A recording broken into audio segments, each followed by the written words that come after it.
Hacedor de estrellas. Olaf Stapledon. Capítulos 12 y 13.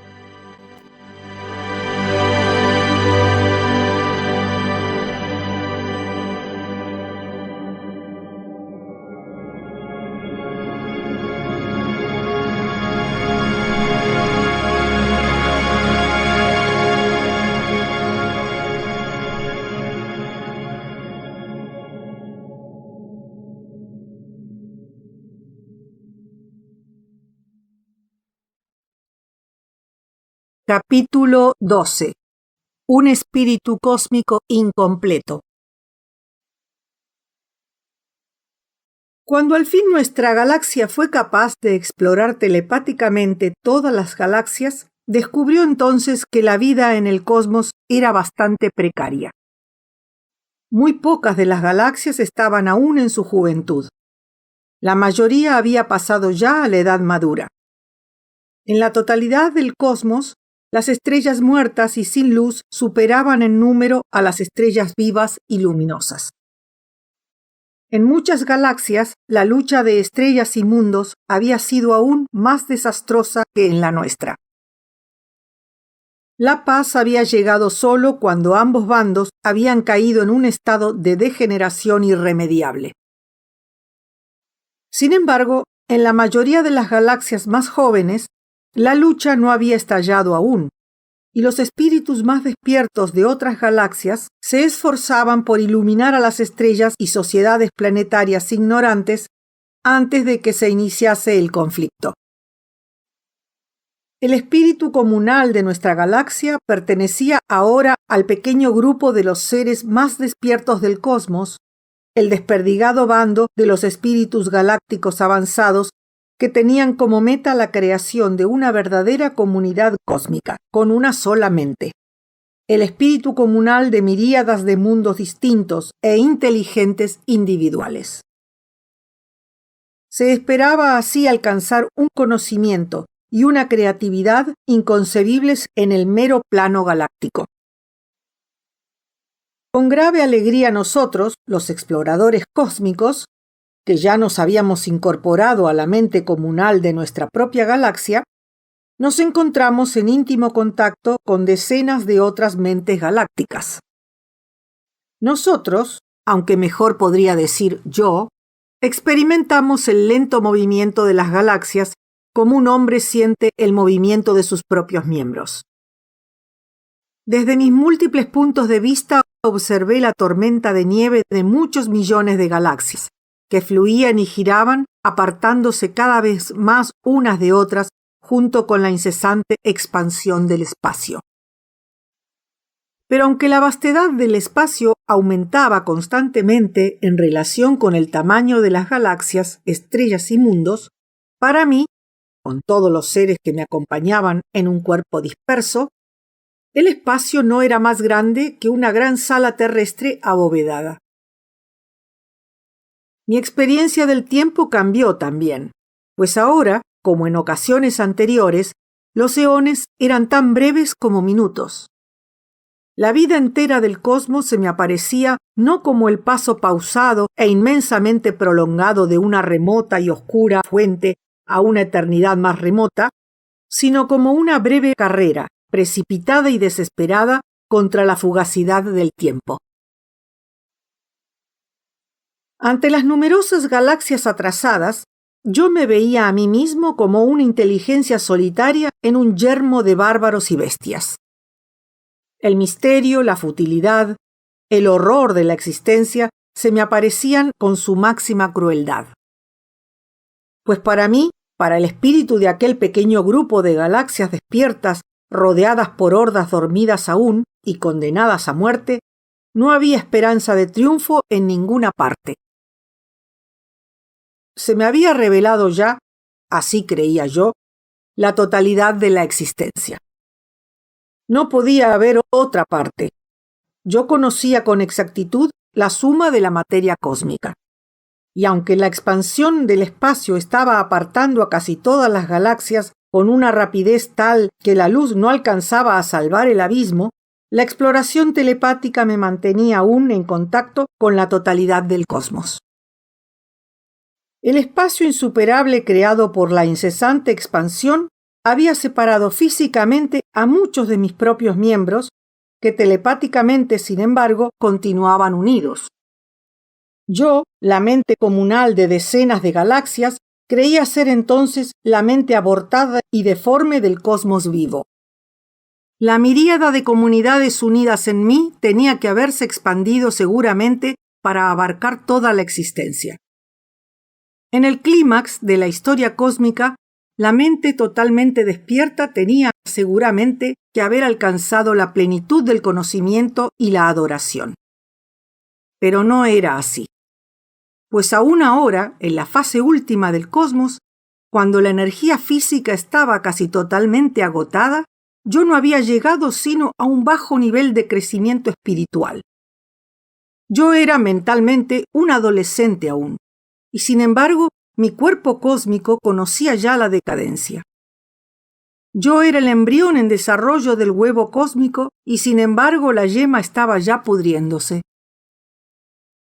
Mirando retrospectivamente el panorama de los eones, me impresionaba menos la extensión del viaje que me había traído a este estado que su rapidez, su confusión y aún su brevedad.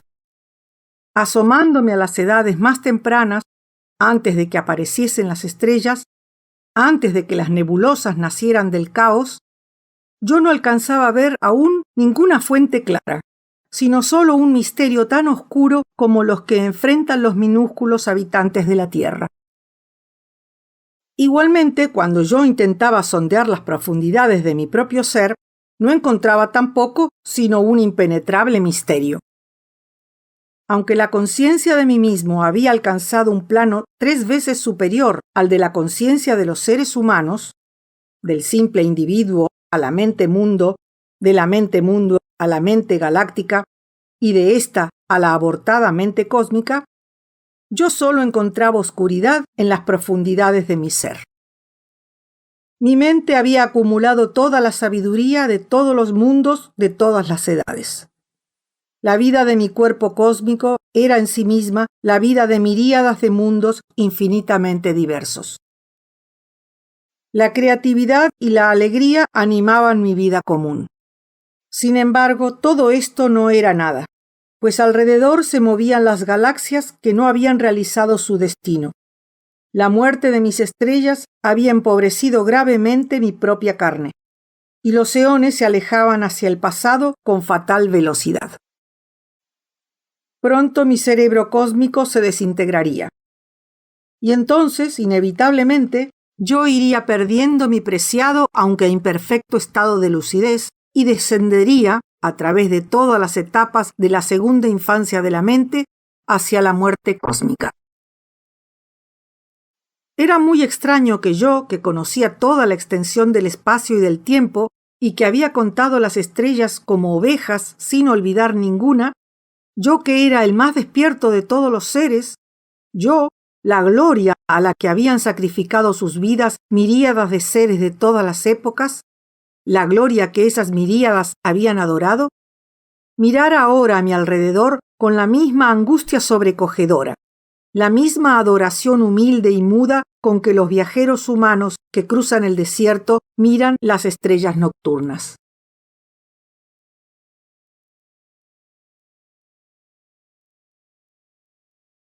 Capítulo 13. El comienzo y el fin. Regreso a las nebulosas. Mientras las galaxias despiertas luchaban por utilizar plenamente la última fase de su conciencia lúcida, mientras yo, la mente cósmica imperfecta, luchaba de ese modo, comencé a experimentar algo raro y nuevo. Era como si yo hubiese tropezado telepáticamente con un ser o seres de un orden que en un comienzo me pareció totalmente incomprensible. Al principio supuse que yo había entrado inadvertidamente en contacto con criaturas subhumanas en las primeras edades de un planeta natural, quizá con algunos microorganismos ameboideos inferiores que flotaban en un mar primigenio. Yo solo tenía conciencia de necesidades corporales, como la de asimilar energía física para el mantenimiento de la vida, la necesidad de movimiento y de contacto, la necesidad de luz y calor. Impacientemente traté de dejar de lado este incidente trivial, pero continuó acosándome, haciéndose cada vez más activo y más lúcido. Al fin, alcanzó una intensidad de vigor físico y bienestar y una divina confianza que no se habían manifestado en ningún espíritu desde el principio de las estrellas. No necesito hablar aquí de las etapas que me llevaron a entender el significado de esta experiencia. Descubrí gradualmente que no me había puesto en contacto con microorganismos, ni con mundos o estrellas o inteligencias galácticas, sino con las mentes de la gran nebulosa antes de que su sustancia se hubiese desintegrado en estrellas para formar las galaxias. Al fin fui capaz de seguir la historia de estas mentes desde que habían despertado por vez primera, cuando solo existían como discretas nubes de gas que se apartaban unas de otras luego del explosivo acto de la creación, hasta el tiempo en que, después de dar nacimiento a las huestes estelares, se hundieron en la senilidad y la muerte. En las fases primeras, cuando eran físicamente unas nubes tenues, tenían una mente que no era más que una informe necesidad de acción, y una percepción borrosa de esa congestión infinitamente débil en el interior de la propia y vacua sustancia. Observé cómo se condensaban en globos de contornos más definidos, luego en discos lenticulares, con franjas brillantes y abismos oscuros, y se convertían en unidades más independientes de una estructura más orgánica. La congestión interior, aunque muy leve, dio mayor animación a los átomos, no más apretados entonces en relación con el tamaño de la nebulosa que las estrellas en el espacio. Cada nebulosa era ahora un núcleo individual de débil radiación, un sistema aislado de ondas impenetrables que iban de átomo a átomo. Y luego estos inmensos megaterios, estos titanes ameboideos, empezaron a despertar mentalmente a una vaga unidad de experiencia. De acuerdo con las normas humanas y aún de acuerdo con las normas de los mundos y estrellas inteligentes, esta experiencia de las nebulosas era de una increíble lentitud, pues para estas entidades, a causa de su mismo prodigioso tamaño y el lento movimiento de las ondas con las que estaba físicamente relacionada la vida consciente, 1000 años no eran más que un instante imperceptible. Esos períodos que los hombres llaman geológicos y donde aparecen y desaparecen una especie tras otra, eran vividos como nosotros vivimos una hora. Cada una de las grandes nebulosas era consciente de su cuerpo lenticular como un volumen compacto de corrientes hormigueantes. Cada una de ellas anhelaba realizar su propia potencia orgánica, aliviar la presión de la energía física interior y expresarse libremente en movimientos, pero anhelaban también algo más. Pues aunque tanto física como mentalmente estos seres primordiales eran extrañamente parecidos a los microorganismos primeros de la vida planetaria, eran también notablemente distintos. Por lo menos tenían una característica que aún yo, la rudimentariamente cósmica, no había advertido en los microorganismos. Una voluntad o predilección que solo puedo sugerir aquí con metáforas. Aunque las más adelantadas de estas criaturas eran física e intelectualmente muy simples, había algo en ellas que me veo obligado a llamar conciencia religiosa, primitiva pero intensa. Parecían anhelar dos metas, y ambas eran en esencia religiosas. Tenían por una parte el deseo, o más bien la ciega urgencia, de unirse entre ellas, y tenían a la vez la ciega y apasionada urgencia de unirse de nuevo en la fuente donde habían nacido. El universo que habitaban las nébulas era, por supuesto, muy simple, un universo en verdad pobre. Era también para ellas realmente pequeño. Para cada una de las nébulas, el cosmos estaba compuesto por dos cosas: el propio cuerpo, casi informe, y el cuerpo de sus semejantes. En estas primeras edades, todas ellas estaban muy cerca unas de otras, pues el volumen del cosmos era pequeño entonces en relación con sus partes, ya fuesen nébulas o electrones. En esa edad, las nébulas, que en los días del hombre son como pájaros que vuelan en el cielo, vivían como confinadas en una estrecha jaula, de modo que cada una influía así notablemente sobre las otras. Y a medida que se organizaban más, que se transformaban en unidades físicas más coherentes, distinguían con mayor rapidez la estructura de las ondas natales de las irregularidades provocadas por la influencia de las entidades vecinas. Y como un recuerdo de la común nube ancestral, interpretaban esta influencia como signo de la presencia de otras nébulas inteligentes. Así que ya en esta época las nébulas eran vaga pero intensamente conscientes de la presencia de las demás como seres distintos.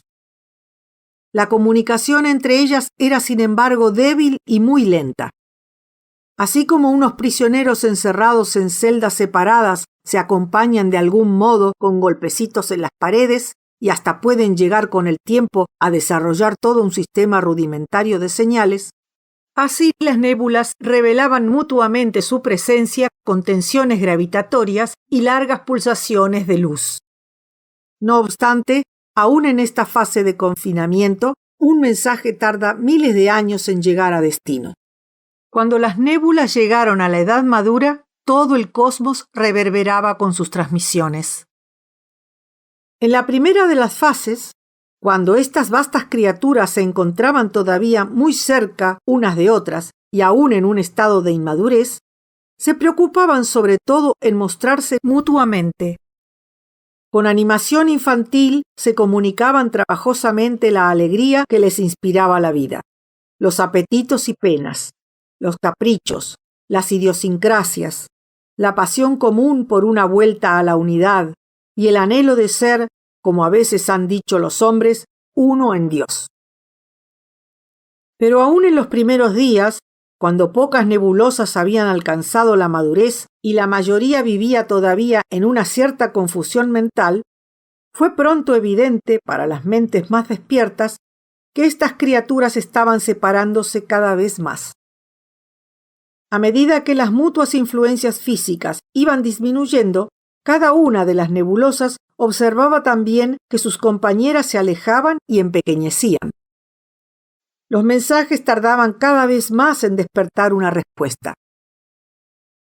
Si las nebulosas hubiesen sido capaces de comunicarse telepáticamente, la expresión del universo hubiese sido afrontada sin desesperación. Pero estos seres eran aparentemente demasiado simples para establecer un contacto mental directo y lúcido. De modo que se encontraron condenadas a la desesperación. Y como el tiempo vital era en ellas muy lento, les parecía que se habían separado cuando apenas acababan de encontrarse. Lamentaron amargamente la ceguera de la infancia, pues tan pronto como llegaban a la madurez, no solo nacía en todas ellas la pasión por el mutuo deleite, que nosotros llamamos amor, sino también la convicción de que la unión mental era el camino que llevaba a las fuentes primeras. Cuando se hizo evidente que la separación era inevitable, cuando las dificultades de comunicación comenzaron a desintegrar aquella comunidad tan difícilmente alcanzada, y las nebulosas más remotas estaban ya apartándose unas de otras a gran velocidad, cada una de ellas se preparó obligadamente a enfrentar el misterio de la existencia en absoluta soledad. Siguió entonces un eón o un breve instante para aquellas lentas criaturas, en el que buscaron, por medio de un dominio de la propia materia y por medio de la disciplina espiritual, la suprema iluminación que buscan naturalmente todos los seres despiertos. Pero entonces apareció una nueva perturbación. Algunas de las nebulosas mayores se quejaron de una rara enfermedad que estorbaba sus meditaciones. Los bordes exteriores de la tenue materia comenzaban a concentrarse en pequeños nudos. Estos se convirtieron con el tiempo en semillas de fuego intenso y congestionado. En el vacío intermedio no quedaba más que unos pocos átomos sueltos. Al principio el mal no fue más serio que una erupción trivial en la piel de un hombre, pero más tarde se extendió a los tejidos más profundos de la nebulosa y fue acompañado por graves perturbaciones mentales. En vano intentaron las criaturas sacar ventaja de la plaga y considerarla una prueba espiritual enviada por el cielo. Aunque al principio les bastó para defenderse un heroico desprendimiento, pronto los estragos de la plaga doblegaron toda voluntad. Les parecía ahora que el cosmos era un lugar de inutilidad y horror.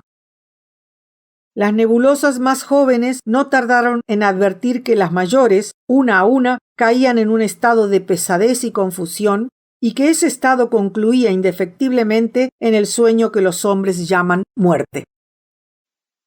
Pronto fue indiscutible, aún para el más animado de los espíritus, que esta enfermedad no era un accidente casual, sino un destino inherente a la naturaleza de las nebulosas. Los megaterios celestiales fueron aniquilados uno a uno para dar lugar a las estrellas. Mirando esos acontecimientos desde mi puesto en el lejano futuro, yo, la mente cósmica rudimentaria, traté de que las nebulosas moribundas del pasado remoto supieran que esas muertes no eran el fin, sino una de las primeras etapas de la vida cósmica. Esperaba yo poder consolarlas, dándoles alguna idea del vasto e intrincado futuro y de mi propio y final despertar. Pero resultó imposible comunicarse con ellas. Aunque dentro de la esfera de las experiencias comunes las nebulosas demostraban tener cierta inteligencia, más allá de esos límites parecían simplemente imbéciles. Era como si un hombre intentase consolar a la célula germen desaparecida de la que él mismo ha nacido, hablándole de su propia exitosa carrera en la sociedad humana. Como esta tentativa de consuelo fue, pues, vana, hice a un lado la compasión y seguí hasta el fin el colapso de la comunidad de nebulosas. De acuerdo con normas humanas, la agonía se prolongó inmensamente. Comenzó con la desintegración de las nebulosas más viejas y la aparición de las primeras estrellas, y continuó, o continuará, hasta después de la destrucción de la raza humana en Neptuno. En verdad, la última de las nebulosas no se hundió en una inconsciencia incompleta hasta que muchos de los cadáveres de sus vecinos se transformaron en sociedades simbióticas de estrellas y mundos inteligentes. Pero para las nebulosas de vida lenta, la plaga fue como una enfermedad galopante. Una tras otra, cada una de aquellas grandes bestias religiosas se encontró luchando con un sutil enemigo hasta caer en un estado de estupor. Ninguna de ellas supo nunca que esa materia desintegrada era la semilla de estrellas rápidas y jóvenes, o que ya había, aquí y allí, unas criaturas incomparablemente más rápidas e incomparablemente más ricas, criaturas que, como los hombres, vivían las comprimidas edades de su historia en los últimos escasos y perturbados momentos de los monstruos primitivos.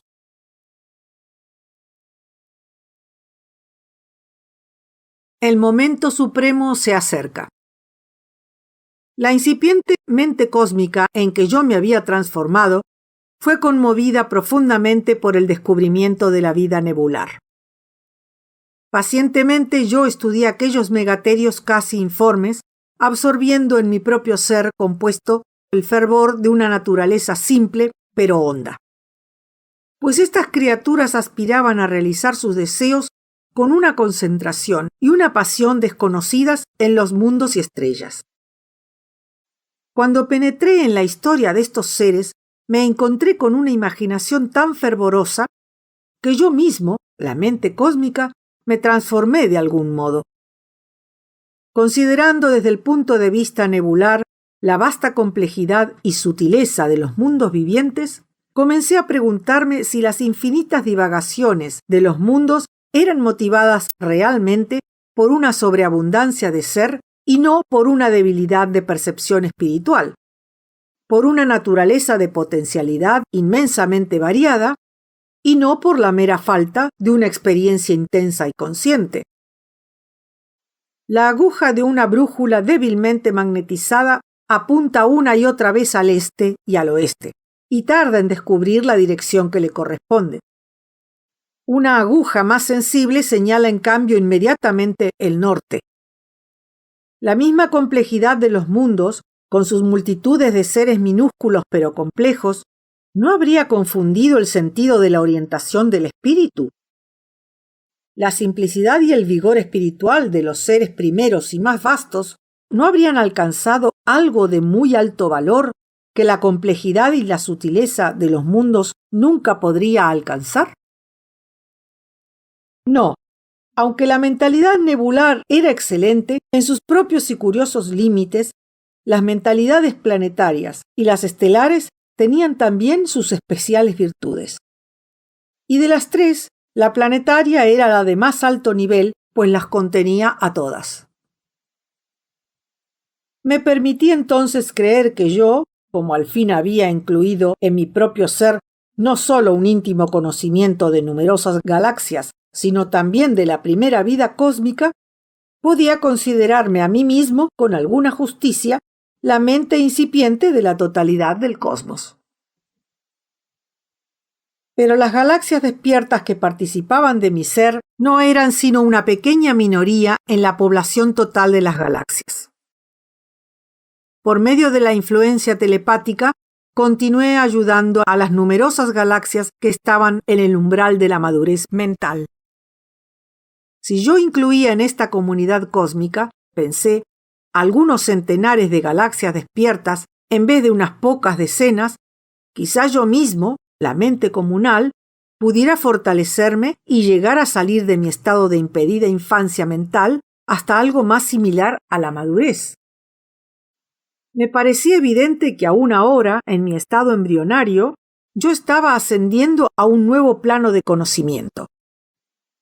Si la fortuna me ayudaba, podría encontrarme aún en presencia de aquel que en el lenguaje humano de este libro ha sido llamado el hacedor de estrellas. En este tiempo, mi necesidad de esa presencia había llegado a ser una pasión dominadora.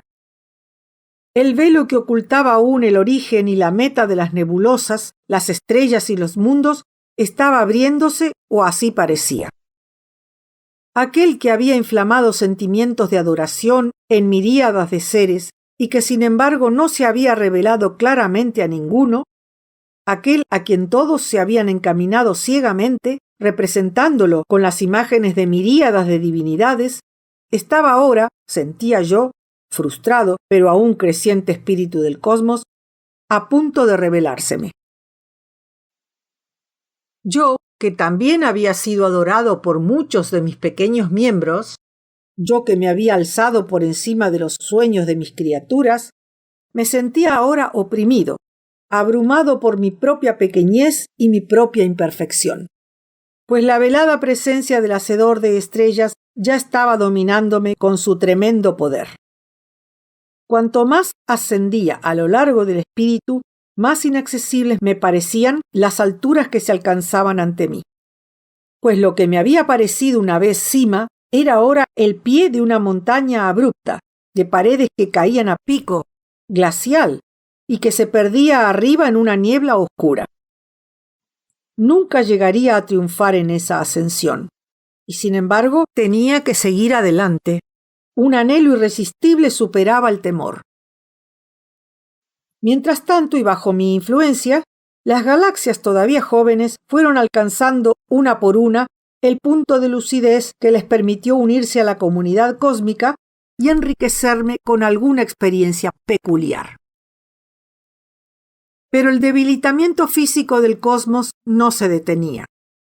Cuando la mitad de la población total de las galaxias hubo llegado a la madurez, fue evidente que muy pocas de las otras tendrían éxito. Pocas estrellas vivas quedaban en las galaxias. Algunos de los astros muertos, sometidos a la desintegración atómica, eran utilizados como soles artificiales y estaban rodeados por muchos miles de planetas también artificiales. Pero la gran mayoría de las estrellas, pétreas ahora, estaban habitadas. Al cabo de un tiempo fue necesario evacuar todos los planetas, ya que los soles artificiales tenían una energía demasiado extravagante. Las razas que habitaban los planetas fueron así destruyéndose a sí mismas, una por una, transmitiendo el material de sus mundos y toda su sabiduría a los habitantes de las estrellas apagadas. Así fue que en el cosmos, en un tiempo un enjambre de galaxias ardientes compuestas por galaxias de estrellas, no hubo más que cadáveres de astros.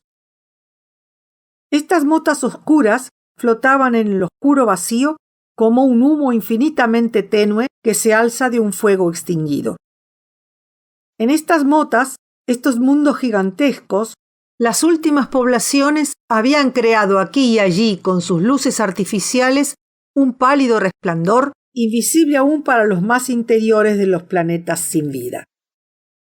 El tipo más común entre las criaturas que habitaban estos mundos estelares era el de los gusanos o insectoides minúsculos. Pero había muchas razas de individuos de mayor tamaño, adaptadas curiosamente a la prodigiosa gravitación de los mundos gigantes.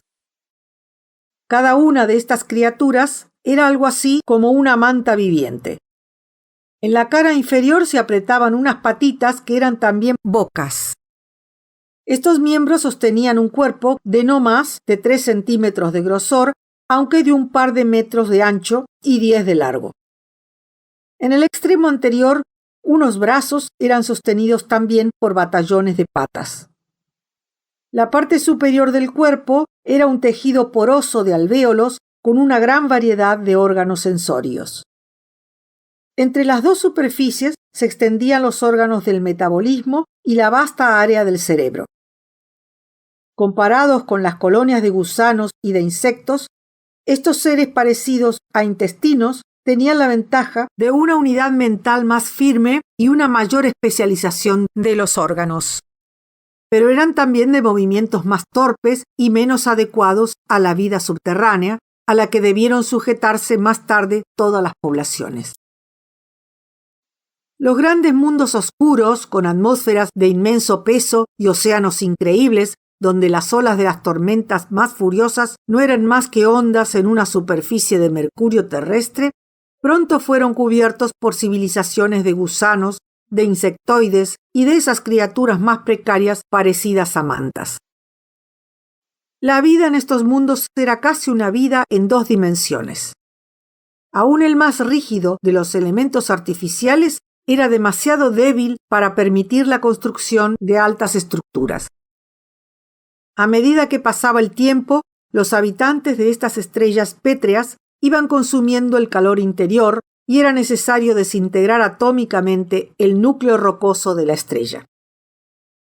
De este modo, las estrellas se convirtieron en esferas cada vez más huecas, sostenidas por un sistema interior de contrafuertes. Una a una, las poblaciones, o mejor, los descendientes especialmente adaptados de las civilizaciones anteriores, se retiraron al interior de las estrellas apagadas. Prisioneras de sus mundos huecos y aisladas del resto del cosmos, estas poblaciones fueron la armazón telepática de la mente cósmica. Fueron en verdad mi carne. En la inevitable expansión del universo, las galaxias oscuras habían estado alejándose unas de otras tan rápidamente y durante tantos eones que ya ni la luz podía cubrir los abismos cósmicos. Pero esta desintegración prodigiosa importaba menos a las últimas poblaciones que el aislamiento físico de las estrellas en la época en que había cesado toda radiación estelar y todo viaje interestelar. Desde las galerías de numerosos mundos, estas poblaciones se mantenían telepáticamente unidas. Íntimamente se conocían unas a otras en toda su diversidad. Juntas sostenían la mente comunal, plenamente conscientes del pasado intrincado y vívido del cosmos y que se esforzaba incansablemente por alcanzar su meta espiritual antes que un aumento de la entropía destruyera el tejido de las civilizaciones. Tal era la situación del cosmos al acercarse al momento supremo de su carrera y a esa iluminación que habían buscado oscuramente todos los seres de todas las edades. Curiosamente, eran estas últimas poblaciones, impedidas y empobrecidas, y que consumían ya sus energías postreras, las que cumplirían la tarea en la que habían fracasado los brillantes mundos de épocas anteriores.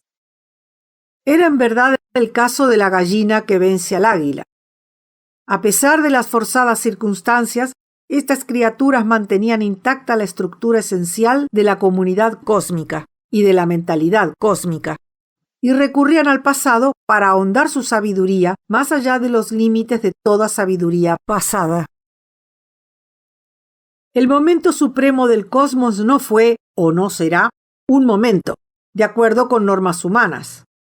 Pero en el orden cósmico no duró sin duda más que un breve instante. Cuando poco más de la mitad de la población de muchos millones de galaxias participaban ya plenamente de la comunidad cósmica, y era evidente que ya no podía esperarse mucho, siguió entonces un período de universal meditación. Las poblaciones mantenían sus esforzadas civilizaciones utópicas, vivían sus vidas personales de trabajo e intercambio social, y al mismo tiempo, en el plano comunal, remodelaban toda la estructura de la cultura cósmica. No me detendré en esta fase. Baste decir que a cada galaxia y a cada mundo se le asignó una función mental especialmente creadora, y que todos asimilaban el trabajo de todos. Al cerrarse este período, yo, la mente comunal, emergí renovada como de una crisálida. Y durante un breve momento que fue en verdad el momento supremo del cosmos, me encontré con el Hacedor de estrellas. Para el autor humano de este libro, nada queda hoy de aquel largo momento, de aquel eterno momento que viví como parte de la mente cósmica, salvo la memoria de una amarga beatitud, junto con unos pocos e incoherentes recuerdos de la experiencia misma que provocó en mí esa beatitud. Algo tengo que decir, de algún modo, de esa experiencia.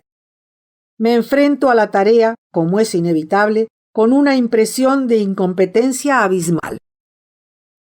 Las mejores mentes de la raza humana, a través de todas las edades de la historia, no han logrado describir sus momentos de más profunda intuición. ¿Cómo me atrevo entonces a emprender esta tarea? Y sin embargo, tengo que hacerlo. Aunque caiga sobre mí un bien merecido ridículo, aunque me desprecien y me censuren moralmente, tengo que intentar describir lo que vi. Si un marinero náufrago pasa en su balsa ante costas maravillosas, luego, cuando regresa a su hogar, no encuentra paz. Su rudo acento y dicción torpe disgustan al hombre culto. Otros se ríen de él porque no puede distinguir la realidad de la ilusión. Y sin embargo, tiene que hablar.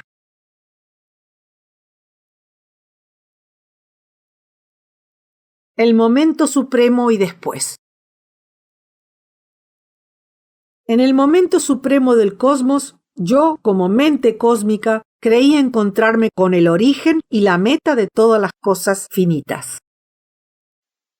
En ese momento, por supuesto, no percibí el espíritu infinito como forma sensible. En verdad, no percibí nada sino lo que habían percibido antes muchos populosos mundos estelares y moribundos. Pero con auxilio de ese medio, que en este libro es llamado telepático, alcancé una mayor percepción interior y sentí inmediatamente la presencia del Hacedor de estrellas. Anteriormente, como ya he dicho, me había sentido poderosamente dominado por la velada presencia de un ser ajeno, distinto de mi cuerpo cósmico y mi mente consciente, distinto de mis miembros vivos y de los enjambres de estrellas apagadas. Pero ahora el velo se estremeció y fue para la visión mental casi transparente. La fuente y la meta de todas las cosas, el Hacedor de estrellas, se me reveló oscuramente como un ser separado de mi yo consciente, objetivo, y sin embargo como enraizado en las profundidades de mi propia naturaleza, similar, en fin, a mí mismo, aunque infinitamente más que yo mismo. Me pareció que yo veía al hacedor de estrellas en dos aspectos: como el particular modo creativo del espíritu del que había nacido yo, el cosmos, y también, lo que era más terrible, como algo incomparablemente superior a la creatividad, la perfección eternamente realizada del espíritu absoluto. Estériles y triviales son estos mundos, pero la experiencia no es estéril. Enfrentado a esta finitud, más honda que mis más hondas raíces y más alta que la más alta de mis cimas, yo, la mente cósmica, la flor de todas las estrellas y mundos, me sentí sobrecogido, como se siente sobrecogido un salvaje con el rayo y el trueno. Y mientras yo caí en la abyección ante el hacedor de estrellas, una corriente de imágenes me inundaba la mente.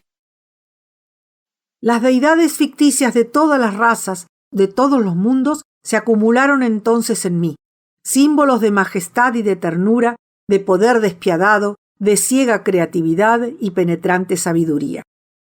Y aunque estas imágenes no eran sino fantasías de mentes creadas, me pareció que todas y cada una encerraban realmente alguna verdadera característica del poder del hacedor de estrellas. Mientras yo contemplaba las huestes de deidades que se alzaban hacia mí como nubes de humo desde muchos mundos, una nueva imagen, un nuevo símbolo del espíritu infinito tomó forma en mi mente. Aunque nacido de mi propia imaginación cósmica, había sido engendrado por un ser superior a mí. Para el escritor humano de este libro, poco queda de esa visión que me humilló y exaltó como mente cósmica. Pero he de recuperarla necesariamente como mejor pueda en una débil red de palabras. Me pareció ante todo que yo había retrocedido en el tiempo hasta el momento de la creación y que yo asistía al nacimiento del cosmos. El espíritu meditaba. Aunque infinito y eterno, se había limitado a sí mismo dándose un ser finito y temporal, y meditaba en un pasado que no le satisfacía. Estaba descontento de alguna creación pasada, oculta para mí, y estaba descontento asimismo de su propia naturaleza pasajera. El descontento impulsó el espíritu a una nueva creación. Pero ahora, de acuerdo con la fantasía concebida por mi mente cósmica, el espíritu absoluto, que se había limitado a sí mismo con la creatividad, se separó de sí mismo y objetivó un átomo de su potencialidad infinita. Este microcosmos estaba fecundado con el germen de un tiempo y espacio propios y toda clase de seres cósmicos. En el interior de este cosmos puntual, una miríada de centros físicos de energía que los hombres conciben vagamente como electrones, protones y otras partículas, coincidían al principio unos con otros y estaban dormidos. La materia de 10 millones de galaxias dormía en un punto. Luego el hacedor de estrellas dijo: que haya luz, y hubo luz. La luz brotó y ardió en todos los coincidentes y puntuales centros de energía. El cosmos estalló, actualizando su potencialidad de espacio y tiempo. Los centros de energía, como fragmentos de una bomba, se desparramaron. Pero todos retuvieron en sí mismos como un recuerdo y una nostalgia, el espíritu único del todo, y todos reflejaban en sí mismos aspectos de los demás en la totalidad del espacio y el tiempo cósmicos. Ya no un punto, el cosmos era ahora un volumen de materia inconcebiblemente densa y de radiación inconcebiblemente violenta que se expandía sin cesar. Y era también un espíritu infinitamente disociado y dormido. Pero decir que el cosmos se expandía es como decir que sus miembros se contraían. Los centros de energía primarios, coincidentes todos al principio con el cosmos puntual, generaban ellos mismos el espacio cósmico al separarse unos de otros. La expansión de la totalidad del cosmos no era sino la reducción de todas sus unidades físicas y de la longitud de onda de su luz. Aunque el cosmos era de tamaño finito en relación con sus minúsculas ondas de luz, era también ilimitado y sin centro. Así como la superficie de una creciente esfera carece de límites y de centro, así el creciente volumen del cosmos no tenía tampoco límites ni centro. Pero así también como la superficie esférica está centrada en un punto ajeno a ella misma, en una tercera dimensión, así el volumen del cosmos estaba centrado en un punto ajeno a él, en una cuarta dimensión. La densa nube de fuego creció hasta que tuvo el tamaño de un planeta, el tamaño de una estrella, el tamaño de toda la galaxia y el de 10 millones de galaxias. Y al crecer así se hizo más tenue, menos brillante, menos turbulenta. Al fin la nube cósmica fue desgarrada por la tensión de su expansión en conflicto con la mutua unión de sus partes, rompiéndose en muchos millones de nubecillas, el enjambre de la gran nebulosa. Durante un tiempo estas partes estuvieron tan cerca unas de otras como las vellosidades nubosas en un cielo cubierto. Pero los abismos se hicieron más anchos, hasta que las partes del cosmos fueron como flores en un matorral, como abejas en un enjambre en vuelo, como una bandada de pájaros migratorios, como navíos en el mar. Fueron apartándose más y más rápidamente y al mismo tiempo cada una de las nubes se contrajo, convirtiéndose al principio en una pelota de lana, luego en una lente giratoria y luego en un torbellino de corrientes estelares. El cosmos continuó expandiéndose hasta que las galaxias más remotas se apartaron tan rápidamente que la luz del cosmos ya no pudo salvar esos abismos. Pero yo, con visión imaginativa, continué viendo a todas las galaxias. Era como si alguna otra luz instantánea e hipercósmica que no procedía de ningún punto del espacio cósmico iluminara interiormente todas las cosas. Una vez más, pero a los rayos de una luz penetrante, fría y nueva, yo observé todas las vidas de las estrellas y mundos y de las comunidades galácticas y de mí mismo, hasta ese momento en que me encontré con la infinitud que los hombres llaman Dios y que conciben de acuerdo con sus apetitos humanos. Yo también intentaba ahora encerrar el espíritu infinito, el hacedor de estrellas, en una imagen sacada de mi propia naturaleza, finita aunque cósmica, pues me parecía que yo había superado de pronto la visión tridimensional común a todas las criaturas y que yo veía físicamente al hacedor de estrellas. Veía, aunque en ninguna parte del espacio cósmico, la ardiente fuente de la luz hipercósmica, como si fuese un punto abrumadoramente brillante, una estrella, un sol más poderoso que todos los soles juntos. Me parecía que esta estrella refulgente era el centro de una esfera cuatridimensional, cuya superficie curva era el cosmos tridimensional. Yo, criatura cósmica, percibí esta estrella de estrellas, esta estrella que era en verdad el hacedor de estrellas, solo un momento antes de que su esplendor me cegara la vista. Y en ese momento supe que yo había visto realmente la fuente misma de la luz, la vida y la mente cósmicas y de muchas otras cosas de las que yo hasta entonces no había tenido conocimiento. Pero esta imagen, este símbolo concebido por mi mente cósmica, sometido a la tensión de una experiencia inconcebible, se quebró y transformó inmediatamente. Tan inadecuada era la realidad de la experiencia.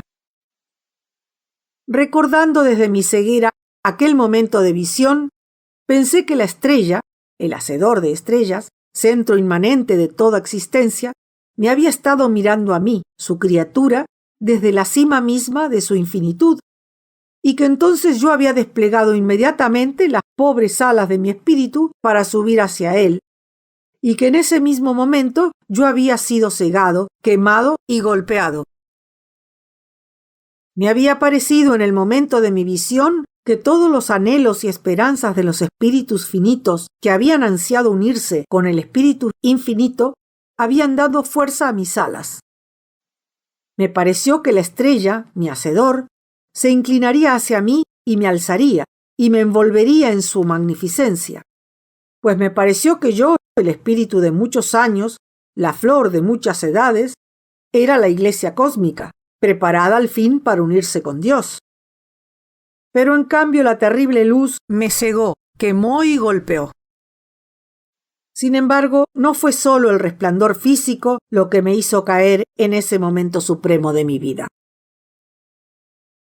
En ese momento creí descubrir el ánimo con que el Espíritu Infinito había creado el cosmos y lo había sostenido constantemente, observando su torturado crecimiento. Y fue ese descubrimiento lo que me golpeó. Pues yo me había enfrentado no con un amor bondadoso y alentador, sino con un espíritu muy distinto. Y supe enseguida que el Hacedor de estrellas no me había creado para que me uniese a él, ni como hijo bien amado, sino para otro destino. Me pareció entonces que el Hacedor me miraba desde la cima de su divinidad, con la atención distante aunque apasionada con que un artista juzga su obra acabada, regocijándose serenamente con su obra, pero reconociendo ya los efectos irrevocables de la concepción inicial y deseando iniciar una nueva creación. Su mirada me diseccionó con tranquila habilidad, haciendo a un lado mis imperfecciones y absorbiendo para su enriquecimiento propio la escasa excelencia que yo había obtenido en las luchas de los años. En mi agonía yo grité contra mi implacable Hacedor.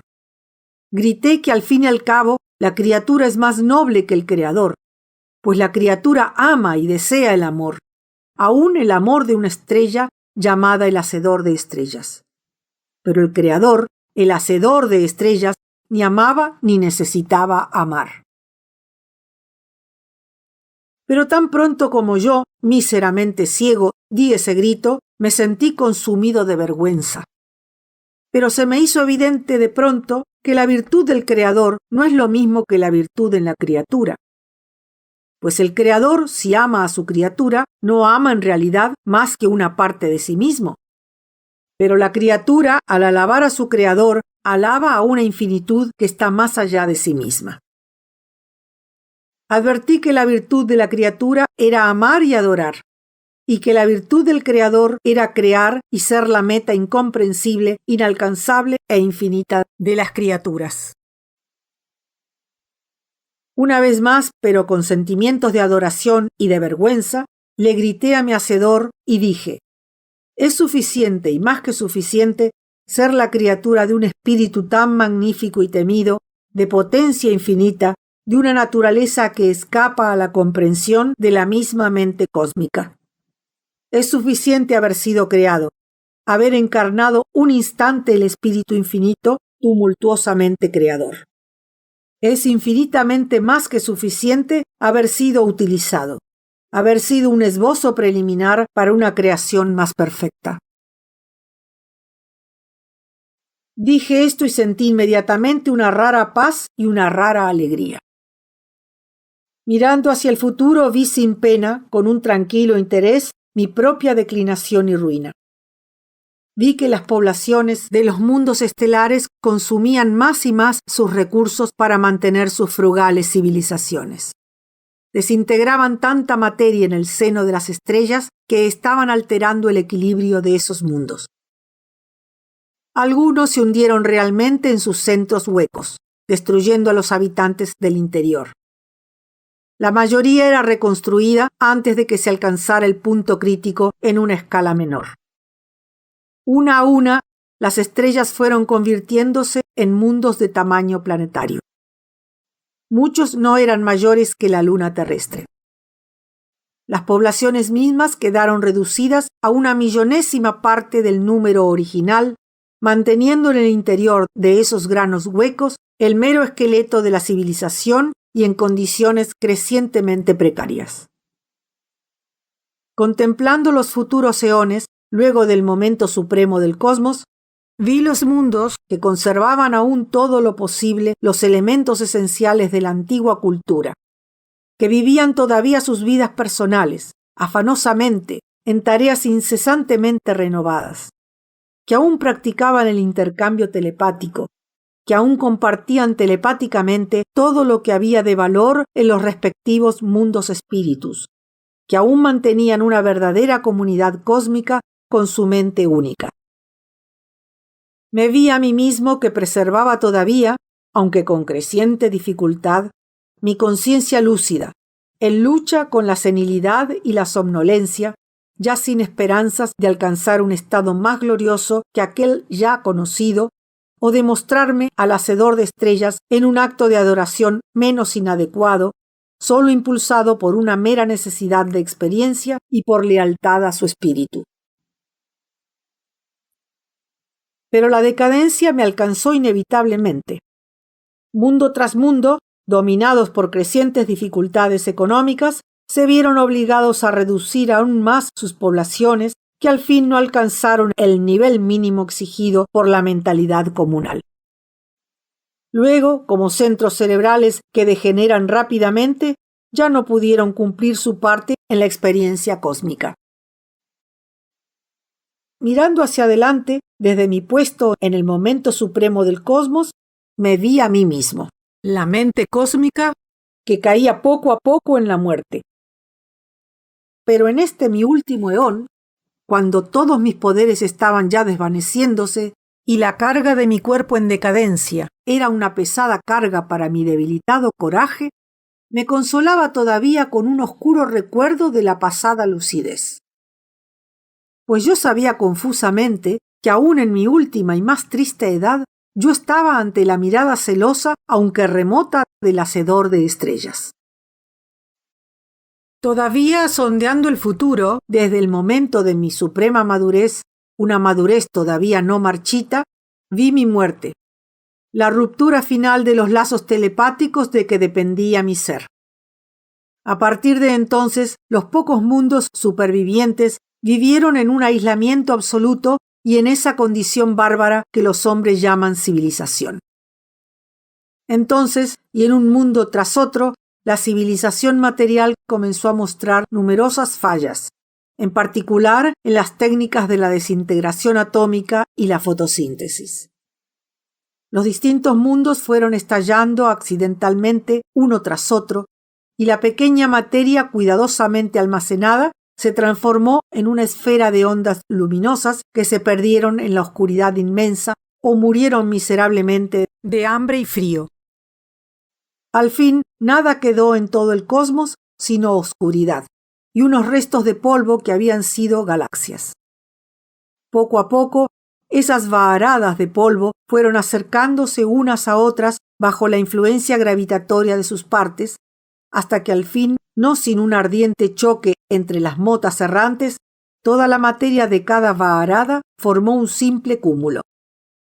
La presión de las vastas regiones exteriores fue calentando el centro de cada cúmulo hasta producir un fenómeno de incandescencia y aún una actividad explosiva. Pero poco a poco, los últimos recursos del cosmos fueron alejándose de los cúmulos cada vez más fríos y nada quedó sino roca desnuda y las ondas de radiación inconcebiblemente débiles que se extendían en todas direcciones por el cosmos, siempre en expansión, aunque demasiado lentas para salvar los crecientes abismos entre las aisladas motas de piedra. Mientras tanto, como las esferas rocosas que una vez habían sido galaxias no podían ya influir físicamente en sus compañeras y no había mentes que mantuviesen un contacto telepático, cada una de ellas era en verdad un universo independiente. Y como había cesado todo cambio, había cesado también el tiempo propio de cada uno de estos universos estériles. Como este era aparentemente el fin, eterno, estático, volví una vez más mi fatigada atención al momento supremo que era en verdad mi presente, o también mi pasado inmediato. Y auxiliado por el maduro poder de mi mente, traté de ver con más claridad lo que había estado presente en mí en aquel pasado inmediato. Pues en aquel instante en que yo había visto la estrella resplandeciente que era el hacedor de estrellas, yo había vislumbrado en ese mismo esplendor unos raros y vivientes panoramas, como si en las profundidades del pasado hipercósmico y también del futuro hipercósmico, y sin embargo coexistentes con la eternidad, se extendiesen infinitos cosmos sucesivos.